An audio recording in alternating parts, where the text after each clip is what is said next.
آگے بڑھیے، رسول اللہ صلی اللہ علیہ وسلم نے اسی طرح مصر کے بادشاہ جس کا نام جریج تھا، اور مصر کے یہ بادشاہ پہلے آپ جانتے ہیں کہ مصر کے بادشاہوں کا لقب کیا ہوا کرتا تھا؟ فرعون۔ بعد ازاں وہ جب ڈوب گیا اور عبرتناک اس کی موت ہو گئی تو آہستہ آہستہ مصر کے بادشاہوں نے اپنے لقب کو تبدیل کیا، اور رسول اللہ صلی اللہ علیہ وسلم کے دور میں ان کا لقب مقوقس ہوا کرتا تھا۔ مقوقس، ان کو مصر کا جو بھی بادشاہ تھا اس کو مقوقس کہا کرتے تھے فرعون کی بجائے۔ تو اس کا شاہ مقوقس کو جو لیٹر ہے، بنیادی طور پہ اس بادشاہ کا اپنا نام جریج بن میتھیو تھا،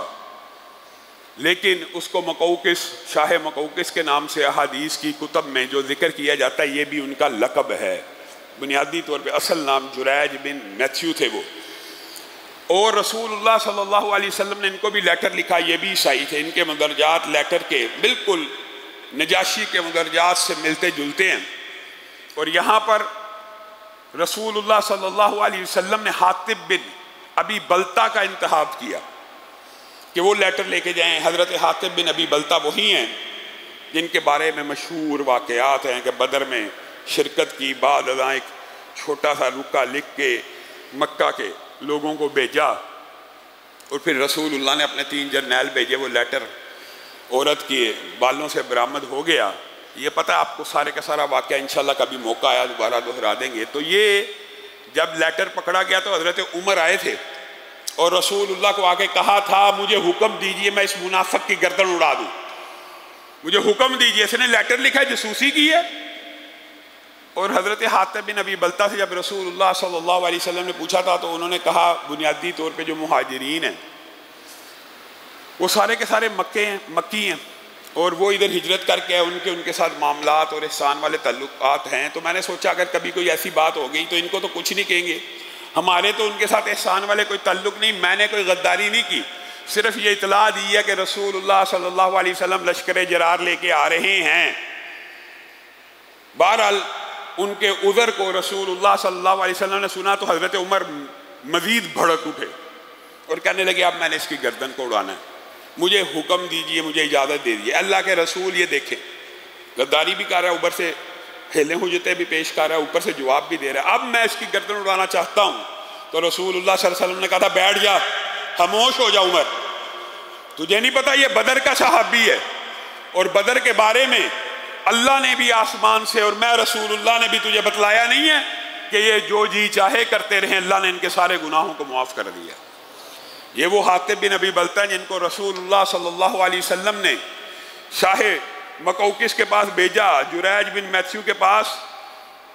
تو وہ رسول اللہ کا خط بار بار پڑھنے لگا، کہنے لگا میں اس بارے میں غور کرتا ہوں لیکن مجھے بتلائیے کہ ہم اپنا دین کیوں چھوڑیں۔ تو پھر انہوں نے بڑی زبردست وہاں پہ سفیرانہ کردار کو ادا کیا، کہا یہاں پہ اسی زمین کے اوپر، جس تخت کے اوپر تم بیٹھے ہو، اس تخت کے اوپر ایک ایسا بادشاہ بیٹھا کرتا تھا جو اپنے آپ کو رب کہا کرتا تھا، وہ فرعون، انا ربکم الاعلی۔ اللہ نے اس کو نہیں چھوڑا اس کے تکبر کی وجہ سے۔ اسلام اس لیے قبول کرو، ایک تبلیغی انداز میں گفتگو کی کہ جس طرح موسیٰ کے بعد عیسیٰ آئے، عیسیٰ کے بعد ایک رسول نے آنا ہے، تمہاری انجیل تمہاری کتابوں میں لکھا، ہاں آنا ہے، مانتے ہیں، لیکن میں تو سمجھتا تھا وہ آئے گا شام سے، یہ عرب سے آیا تو مجھے مزید غور و فکر کی اجازت دو، مجھے مزید سوچنے کی مہلت دی جائے، میں اس لیٹر کو بار بار پڑھوں گا، سوچوں گا، غور و فکر کروں گا۔ خیر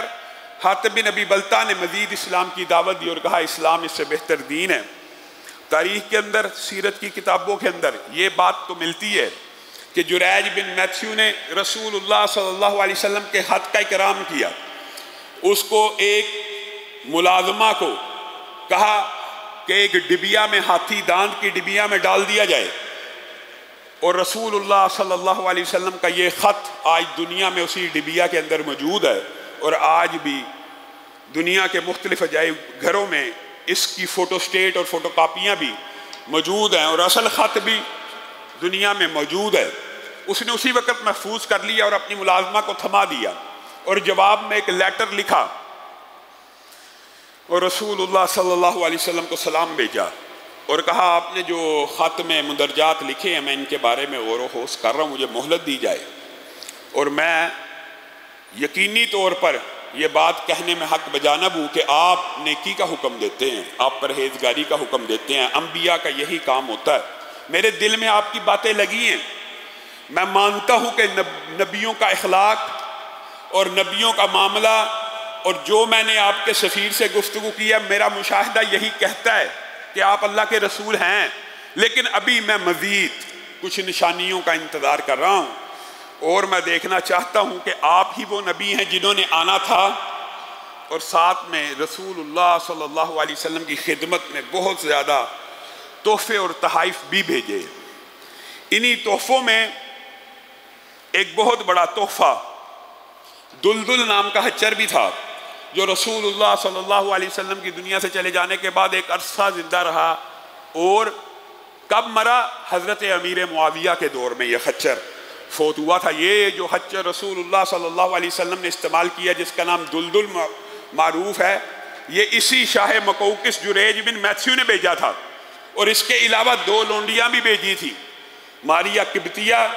اور سیرین۔ تو رسول اللہ صلی اللہ علیہ وسلم نے حضرت ماریہ قبطیہ کو تو قبول کیا تھا، اور سیرین کو حسان ابن ثابت کو گفٹ کر دیا تھا، اور یہی وہ ماریہ قبطیہ ہیں کہ جن کے بطن سے سیدنا ابراہیم پیدا ہوئے تھے، اور رسول اللہ صلی اللہ علیہ وسلم کو ان سے بہت زیادہ محبت تھی، اور رسول اللہ صلی اللہ علیہ وسلم ان کی وجہ سے اور ماں ہاجرہ کی وجہ سے اپنی امت کو ایک وصیت کر گئے اور کہہ گئے کہ ان قریب تم مصر کو فتح کرو گے، ان قریب تم مصر کو فتح کرو گے۔ جب تم مصر کو فتح کر لینا تو ان کے باشندوں اور باسیوں سے نرمی اختیار کرنا، وجہ کیونکہ ان کی تمہارے نبی کے ساتھ سسرالی رشتہ داری ہے۔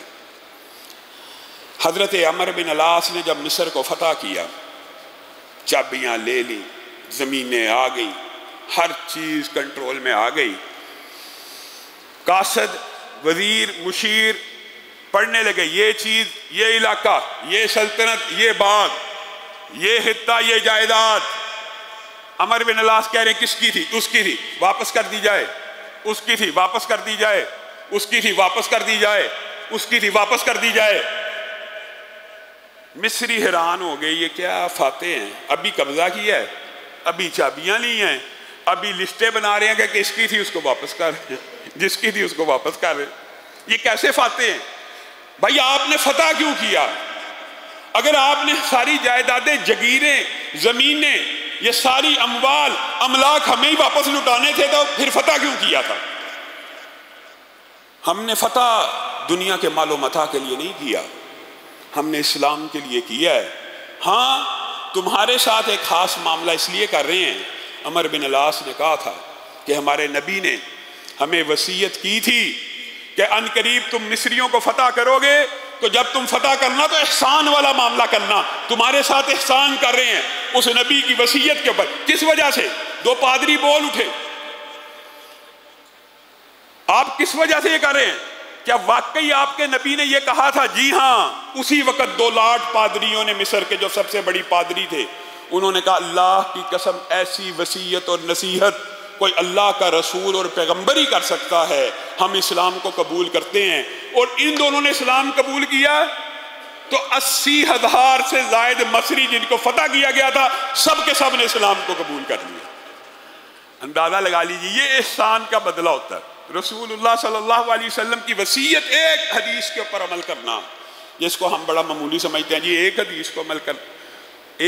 پر عمل کر جانے سے کیا ملتا ہے؟ ایک حدیث کے اوپر عمل کرنے سے 80,000 لوگ مسلمان ہو جاتے ہیں، ایک حدیث کے۔